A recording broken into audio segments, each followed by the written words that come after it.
Okay, meantime, some welcome news, no matter who you are, what party you belong to. The #2 House Republican, Steve Scalise, is in remission from his cancer and is returning to Congress after finishing treatment. It's also, politically at least, welcome news for the House Speaker Mike Johnson, because House Republicans will have one more vote in their pocket. Now, tomorrow night, potentially somewhere at around this time, the GOP will need that extra vote, just that one vote, as it tries for a second time to impeach the Homeland Security Secretary Alejandro Mayorkas. Last week, when that first attempt failed, the vote was tied. Joining us now is one of the 3 House Republicans who voted against impeaching Mayorkas. He is the Republican from California, Congressman Tom McClintock. Congressman, thanks for being back here on the Hill. Appreciate the time. The vote is tomorrow. You were one of 3 House Republicans who said Alejandro Mayorkas should not be impeached. Is that how you're going to vote tomorrow, or have you changed your mind? Well, the Constitution hasn't changed since last week, so my vote's not going to change. These are the same reasons I vigorously opposed the sham impeachments of Donald Trump. It dumbs down the standard for impeachment. It assures it's going to become a constant fixture in our national life whenever the White House is held by one party and the Congress by the other. Look, Mayorkas is guilty of maladministration on a cosmic scale, but that's not grounds for impeachment. We know that, because the founders specifically considered it and rejected it. Instead, they chose the very narrow grounds of high crimes and misdemeanors, actual crimes using the office.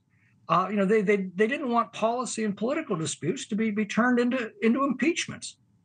Describe the pressure to me, Congressman, from those on your side of the aisle to flip the vote. And what's it been like for Mike Johnson?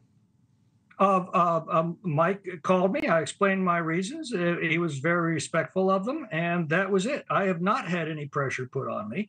Maybe it's because, well, as Churchill said, they can't kick me around. I'm not kickable. Okay. Mike Gallagher, your colleague, Republican from Wisconsin, seen as a rising star at one point within the Republican Party. Like you, he voted against the impeachment. And unlike you, over the weekend, he announced that he's not going to be seeking re-election. Have you, first off, what do you make of the decision from Mike Gallagher? And secondly, have you given any thought that, you know what, maybe Mike Gallagher's doing the right thing, and that's the path forward for someone like yourself? No, Winston Churchill was once asked that question, and his response was, I fight for my corner, and I leave when the pub closes.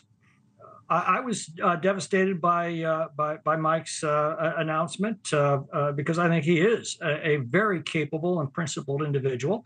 I don't agree with him on everything, but you have to take his opinions very, very seriously, because he thinks them through. That's exactly the kind of, and he stands by. And I think that's exactly the kind of person we need more of in the House of Representatives, not less of.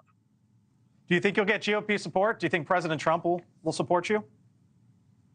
Well, I mean, he supported me in the past. I certainly will support him in this election. I'll be honest with you. Wasn't my first choice, wasn't even my second choice, but I can sure as hell tell the difference between a fire and a fireman.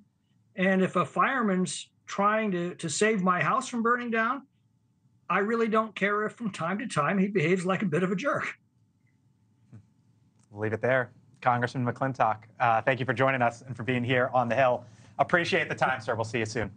Thank you for watching, and make sure you go to joinnn.com to find NewsNation on your television provider. And don't forget to click the red subscribe button below to get more of NewsNation's fact-driven, unbiased coverage.